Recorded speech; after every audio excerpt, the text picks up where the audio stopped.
खन्ना और गोविंदी में नहीं पड़ती, क्यों नहीं पड़ती यह बताना कठिन है। ज्योतिष के हिसाब से उनके ग्रहों में कोई विरोध है। हालांकि विवाह के समय ग्रह और नक्षत्र खूब मिला लिए गए। धर्म शास्त्र के हिसाब से इस अनबन का और कोई रहस्य हो सकता है और मनोविज्ञान वाले कुछ और ही कारण खोज सकते हैं। हम तो इतना ही जानते हैं कि उनमें नहीं पड़ती। खन्ना धनवान है, रसिक है, मिलनसार है, रूपवान है, अच्छे खासे पढ़े लिखे हैं और नगर के विशिष्ट पुरुषों में है। गोविंदी अप्सरा ना हो पर रूपवती अवश्य है। गेहुआ रंग, लज्जाशील आंखें जो एक बार सामने उठकर फिर झुक जाती है। कपोलों पर लाली ना हो पर चिकनापन है। गात कोमल, अंग विन्यास सुडौल, गोल बाहें, मुख पर एक प्रकार की अरुचि जिसमें कुछ गर्व की झलक भी है। मानो संसार के व्यवहार और व्यापार को हेय समझती। खन्ना के पास विलास के ऊपरी साधनों की कमी नहीं। अव्वल दर्जे का बंगला है, अव्वल दर्जे का फर्नीचर, अव्वल दर्जे की कार और अपार धन। पर गोविंदी की दृष्टि में जैसे इन चीजों का कोई मूल्य नहीं। इस खारे सागर में वह प्यासी पड़ी रहती है। बच्चों का लालन पालन और गृहस्थी के छोटे मोटे काम ही उसके लिए सब कुछ है। वह इनमें इतनी व्यस्त रहती है कि भोग की ओर उसका ध्यान ही नहीं जाता। आकर्षण क्या वस्तु है और कैसे उत्पन्न हो सकता है, इसकी ओर उसने कभी विचार नहीं किया। वह पुरुष का खिलौना नहीं है, न उसके भोग की वस्तु। फिर क्यों आकर्षण बनने की चेष्टा करे? अगर पुरुष उसका असली सौंदर्य देखने के लिए आंखें नहीं रखता, कामिनियों के पीछे मारा मारा फिरता है, तो वह उसका दुर्भाग्य है।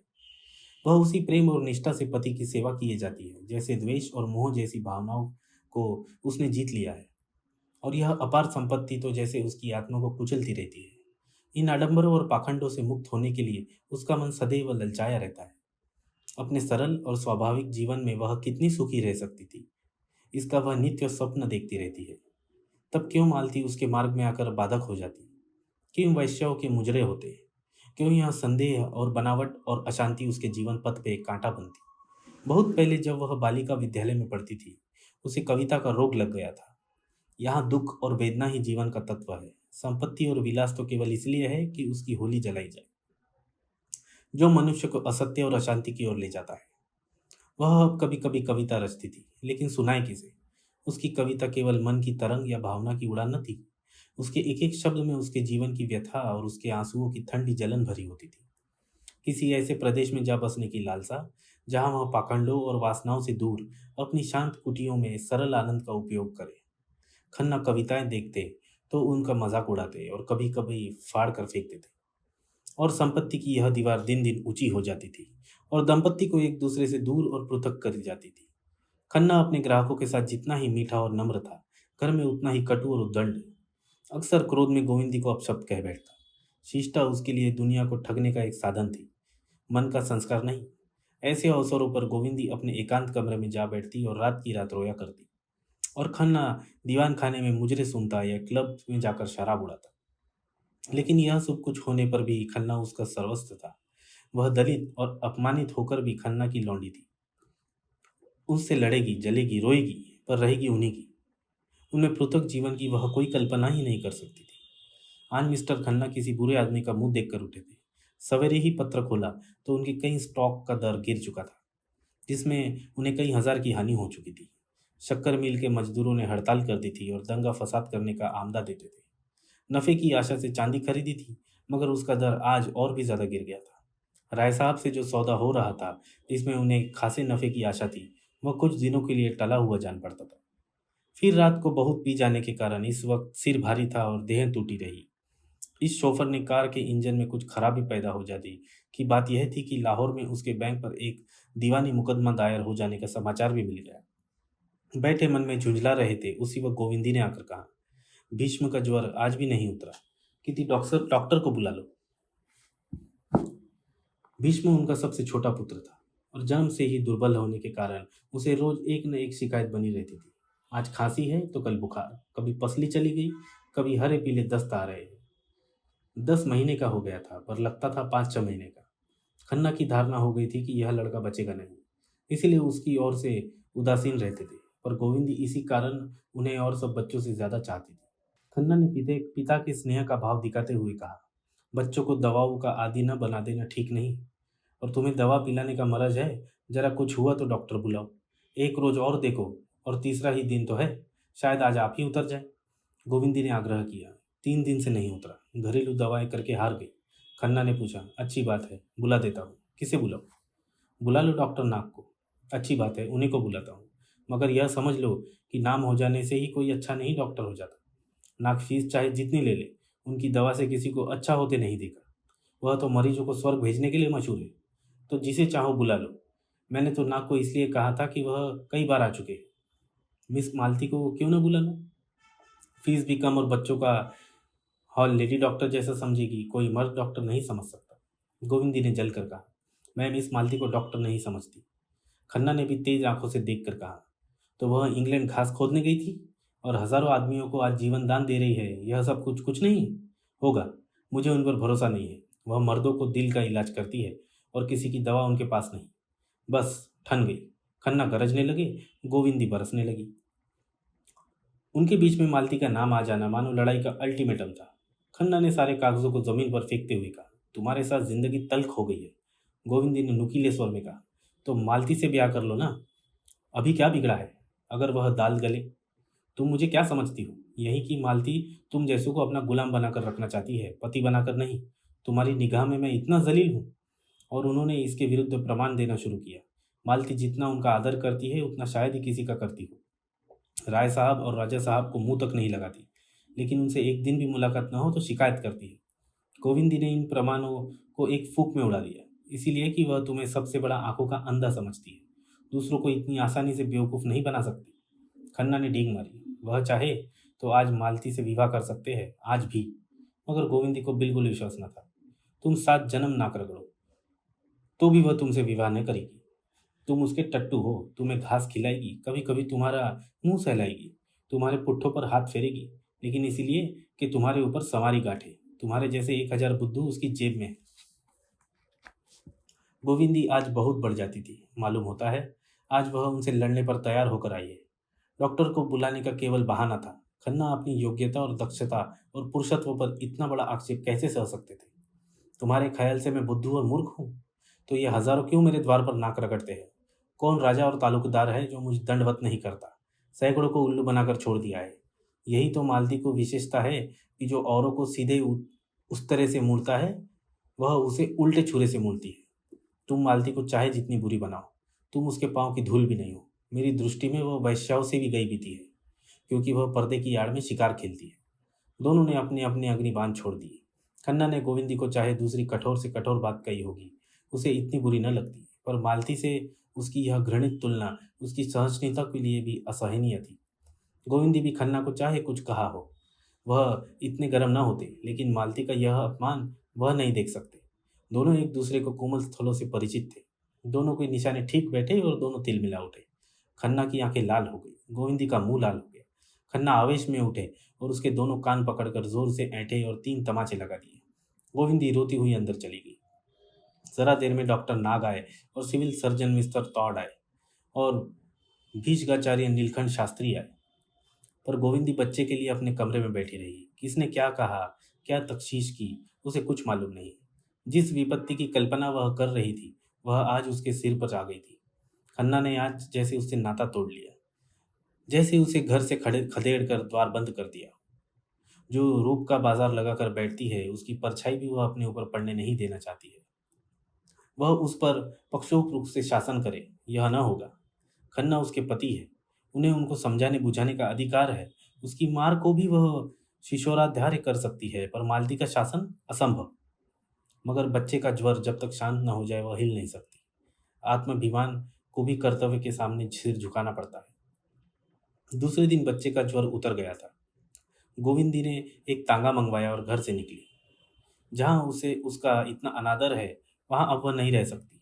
आघात इतना कठोर था कि बच्चों का मुंह भी टूट गया था। उसके प्रति उसका जो धर्म था वह पूरा कर चुकी थी। शेष जो कुछ है वह खन्ना का धर्म है। हाँ, गोद के बालक को वह किसी तरह नहीं छोड़ सकती थी। वह उसकी जान के साथ है और इस घर से वह केवल अपने प्राण लेकर निकलेगी और कोई चीज नहीं। इन्हें यह दावा है कि वह उसका पालन करे। गोविंदी दिखा देगी कि उनके आश्रय से निकलकर भी जिंदा रह सकती है। तीनों बच्चे उस समय खेलने गए थे। गोविंदी का मन हुआ एक बार उन्हें प्यार कर ले, मगर वहीं कहीं भागी नहीं जाती थी। बच्चों का उनसे प्रेम होगा तो उसके पास आएंगे, उसके घर में खेलेंगे। जब वह ज़रूरत समझेगी खुद बच्चों को दिखाया करेगी। केवल खन्ना का आश्रय नहीं लेना चाहती थी। सांझ हो गई थी। पार्क में रौनक थी। लोग हरी घास पर लेटे हवा का आनंद लूट रहे थे। गोविंदी हजरतगंज होती हुई चिड़ियाघर की तरफ मुड़ी कि कार पर मालती और खन्ना सामने से आते दिखाई दिए। उसे मालूम हुआ खन्ना ने उसकी तरफ इशारा करके कुछ कहा और मालती मुस्कुराई। नहीं, शायद यह उसका भ्रम हो। खन्ना मालती से उसकी निंदा न करेगी। मगर कितनी बेशर्म है। सुना है इसकी अच्छी प्रैक्टिस है, घर की संपन्न है, और फिर भी अपने आप को बेचती फिरती है। न जाने क्यों ब्याह नहीं कर लेती। लेकिन उससे ब्याह करेगा ही कौन? नहीं, यह बात नहीं। पुरुषों में भी ऐसे बहुत हो गए हैं जो उसे पाकर अपने को धन्य मानेंगे। लेकिन मालती खुद तो किसी को पसंद न करेगी। और ब्याह में कौन सा सुख रखा हुआ है? बहुत अच्छा करती है जो ब्याह नहीं करती। अभी सब उसके गुलाम हैं। जब तक वह एक लौंडी होकर रह जाएगी। बहुत अच्छा कर रही है। अभी तो यह महाशय भी उसके तलवे चाट रहे हैं। कहीं इनसे ब्याह कर ले तो उस पर शासन करने लगे। मगर इनसे वह ब्याह क्यों करेगी? और समाज में दो चार ऐसी स्त्रियां बनी रहे तो अच्छा, पुरुषों को कान तो गर्म करती रहेगी। आज गोविंदी के मन में मालती के प्रति बड़ी सहानुभूति उत्पन्न हुई। वह मालती पर आक्षेप करके उसके साथ अन्याय कर रही है। क्या मेरी दशा को देखकर उनकी आंखें खुलती होगी? विवाहित जीवन की दुर्दशा आंखों देखकर अगर वह इस जाल में नहीं फंसती तो क्या बुरा करती? चिड़ियाघर में चारों तरफ सन्नाटा छाया हुआ था। गोविंदी ने तांगा रोक दिया और बच्चे को लिए हरी दूबी की तरफ चली। मगर 2 ही 3 कदम चली थी कि चप्पल पानी में डूब गई। तभी थोड़ी देर पहले लॉन सींचा गया था और घास के नीचे पानी बह रहा था। उस उतावली में उसने पीछे न फिरकर एक कदम आगे रखा तो पाँव कीचड़ में सन गया। उसने पाँव की ओर देखा। अब यहाँ पाँव धोने के लिए पानी कहाँ मिलेगा? उसकी सारी मनोव्यथा लुप्त हो गई।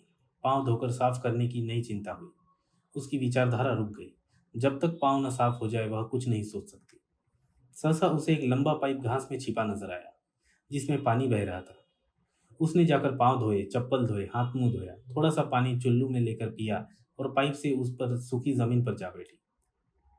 उदासी से मौत की याद तुरंत आ जाती है। कहीं वह बैठे बैठे मर जाए तो क्या हो? तांगे वाला तुरंत जाकर खन्ना को खबर देगा। खन्ना सुनते ही खिल उठेगी, लेकिन दुनिया को दिखाने के लिए आंखों पर रुमाल रख लेगी। बच्चों के लिए खिलौने और तमाशे माँ से प्यारे हैं। यह है उसका जीवन, जिसके लिए 4 बूंद आंसू बहाने वाला भी नहीं। तब उसे वह दिन याद आया जब उसकी सांस जीती थी और खन्ना उड़न छूना हुए थे।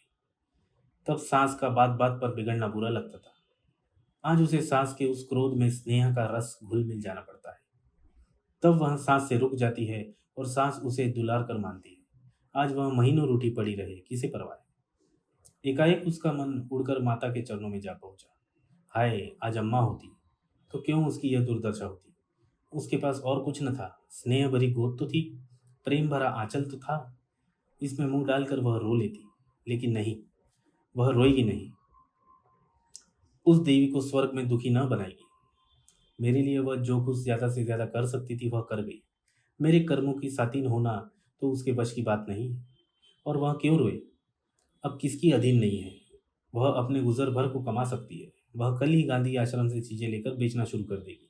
शर्म किस बात की? यही तो होगा, लोग उंगली दिखाकर कहेंगे वह जा रही है खन्ना की बीवी। लेकिन इस शहर में रहो क्यों? किसी दूसरे शहर में क्यों न चली जाऊं, जहां मुझे कोई जानता ही ना हो? 10-20 रुपए कमा लेना ऐसा क्या मुश्किल है? अपने पसीने की कमाई तो खाऊंगी, फिर तो कोई मुझ पर रौब न जमाएगा। यह महाशय इसीलिए तो इतना मिजाज करते हैं कि मेरा पालन करते हैं। मैं अब खुद अपना पालन करूँ। सहसा उसने मेहता को अपनी तरफ आते देखा। उसे उलझन हुई। इस वक्त वह संपूर्ण एकांत चाहती थी। किसी से बोलने की इच्छा न थी। मगर यहाँ भी एक महाशय आ ही गए। उस पर बच्चा भी रोने लगा था।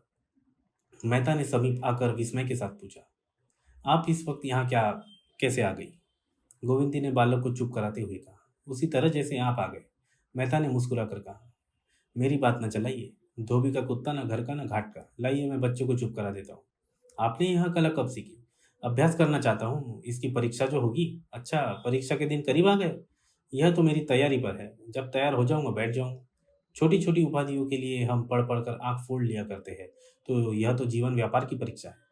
अच्छी बात है, मैं भी देखूं आप किस ग्रेड में पास होते हैं। यह कहते हुए उसने बच्चे को उसकी गोद में दे दिया। उन्होंने बच्चे को कई बार उछाला तो वह चुप हो गया। बालकों की तरह डींग मार कर बोले, देखा आपने कैसे मंत्र के जोर से चुप करा दिया। अब मैं भी किसी से बच्चा लाऊंगा। गोविंदी ने विनोद किया। बच्चा ही लाइएगा या उसकी माँ भी? मेहता ने विनोद भरी निराश से सिर हिलाकर कहा। ऐसी औरत तो कहीं मिलती ही नहीं। क्यों मिस मालती नहीं है? सुंदरी, शिक्षिता, गुणवंती, मनोहारिणी।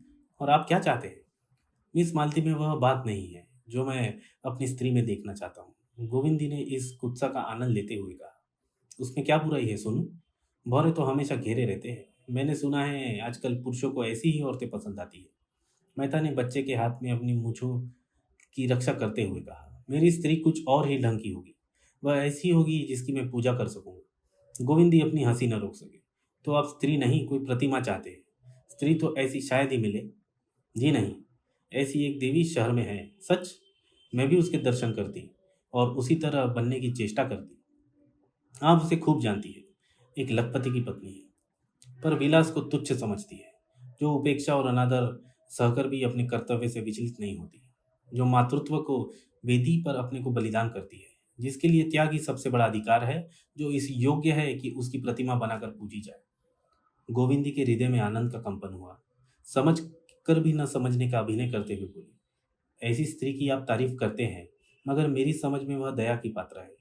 वह आदर्श नारी है। जो आदर्श नारी हो सकती है वह आदर्श पत्नी भी हो सकती है। मेहता ने आश्चर्य से कहा। आप उसका अपमान करती है। लेकिन वह आदर्श इस युग के लिए नहीं है। वह आदर्श सनातन और अमर है। मनुष्य उसे विकृत करके अपना सर्वनाश कर रहा है। गोविंदी का अंतकरण खिला जा रहा था। ऐसी फुरेरिया वहां कभी नहीं उठी थी। जितने आदमियों से उसका परिचय था उसमें मेहता का स्थान सबसे ऊंचा था। उसके मुख से यह प्रोत्साहन पाकर वह मतवाली हुई जाती थी। उसी नशे में बोली, तो चलिए मुझे उसके दर्शन करा दीजिए। मेहता ने बालक के कपोलों में मुंह छिपा कर कहा। वह तो यहीं बैठी हुई है। कहाँ? मैं तो नहीं देख रही हूँ। उसी देवी से बोल रहा हूँ। गोविंदी ने जोर से कहा भरा। आपने मुझे बनाने की ठान ली क्यों?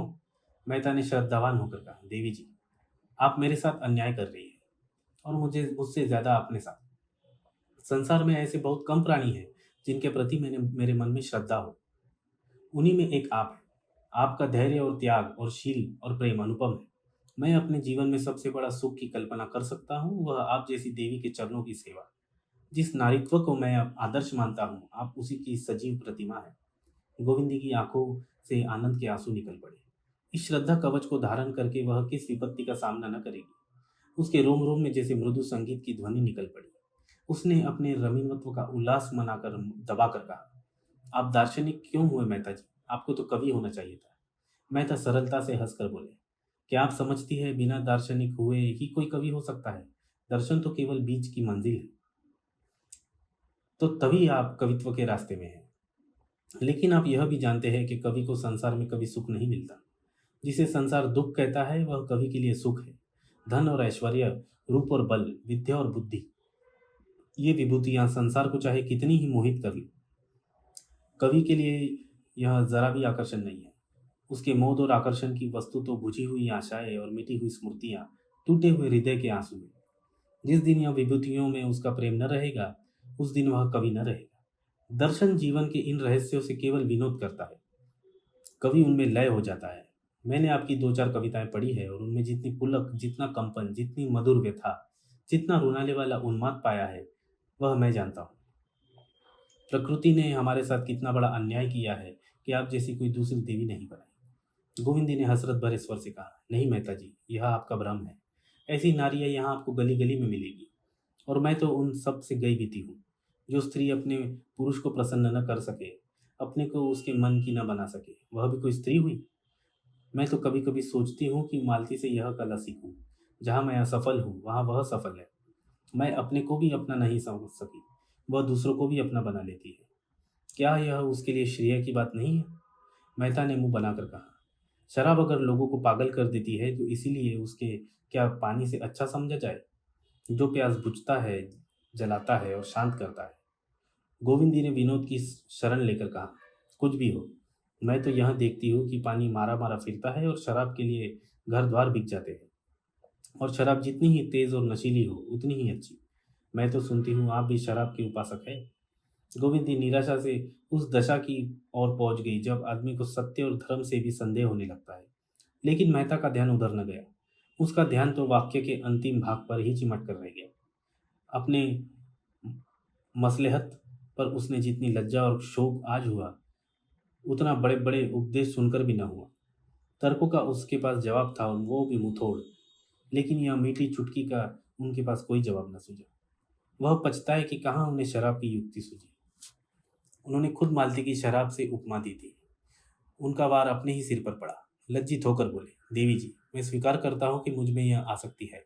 मैं अपने लिए उसकी ज़रूरत बतलाकर और उसके विचार उत्तेजक गुणों को प्रमाण देकर गुनाह का उज्र न करूँगा, जो गुनाह से भी बदतर है। आज आपके सामने प्रतिज्ञा करता हूँ कि शराब की एक बूंद भी कंठ के नीचे न जाने दूंगा। गोविंदी ने सन्नाटे में आकर कहा, यह आपने क्या किया मेहता जी? मैं ईश्वर से कहती हूँ, मेरा यह आशय न था। मुझे इसका दुख है। नहीं, आपको प्रसन्न होना चाहिए कि आपने एक व्यक्ति का उद्धार कर दिया। मैंने आपका उद्धार कर दिया? मैं तो खुद अपने उद्धार की याचना कर रही हूँ। मुझसे? धन्य भाग। गोविंदी ने करुण स्वर में कहा, हाँ, आपके सिवा मुझे कोई ऐसा नहीं नजर आता जिसे मैं अपनी कथा सुनाऊं। देखिए, यह बात अपने तक ही रखिएगा। हालांकि आपको यह याद दिलाने की जरूरत नहीं। मुझे अब अपना जीवन असहनीय हो गया है। मुझसे अब तक जितनी तपस्या हो सकी मैंने की, लेकिन अब नहीं हो सकता। मालती मेरा सर्वनाश किए डालती है। मैं अपने किसी शस्त्र से उस पर विजय नहीं पा सकती। आपका उस पर प्रभाव है। वह जितना आपका आदर करती है शायद और किसी मर्द का नहीं करती। अगर आप किसी तरह मुझे उसके पंजे से छुड़ा दें तो मैं जन्म भर आपकी ऋणी रहूंगी। उसके हाथों मेरा सौभाग्य लुटा जा रहा है। आप अगर मेरी रक्षा कर सकते हैं तो कीजिए। मैं आज घर से यह इरादा करके चली थी कि फिर लौट कर न जाऊंगी। मैंने बड़ा जोर मारा कि मोह के सारे बंधनों को तोड़कर फेंक दूं, लेकिन औरत का हृदय बड़ा दुर्बल है मेहता जी। मोह उसका प्राण है। जीवन रहते मोह तोड़ना उसके लिए असंभव है। मैंने आज तक अपनी व्यथा अपने मन में रखी, लेकिन आज मैं आपसे आंचल फैलाकर भिक्षा मांगती हूँ। मालती से मेरा उद्धार कीजिए। मैं इस मायाविनी के हाथों मिटी जा रही हूँ। उसका स्वर आंसुओं में डूब गया। वह फूट फूट कर रोने लगी। मेहता अपनी नज़रों में कभी इतने ऊंचे न उठे थे। उस वक्त भी नहीं जब उनकी रचना को फ्रांस की एकेडमी ने शताब्दी का सबसे उत्तम कृति कहकर उन्हें बधाई दी थी। जिस प्रतिमा की वह सच्चे दिल से पूजा करते थे, जिसके मन में वह अपनी इष्ट देवी समझते थे, जीवन के असुज प्रसंगों में जिससे आदेश पाने की आशा रखते थे, वह आज उनसे भिक्षा मांग रही है। उन्हें अपने अंदर ऐसी शक्ति का अनुभव हुआ कि वह पर्वत को भी फाड़ सकते हैं, समुद्र को तैर कर पार कर सकते हैं। उस पर नशा छा गया था। जैसे बालक कांट के घोड़े पर सवार होकर समझ रहा हो वह हवा में उड़ रहा है। काम कितना असाध्य है, इसकी सुधि न रही। अपने सिद्धांतों को कितनी हत्या करनी पड़ेगी, बिल्कुल ख्याल न रहा। आश्वासन के स्वर में बोले, मुझे न मालूम था कि आप उससे इतनी दुखी है।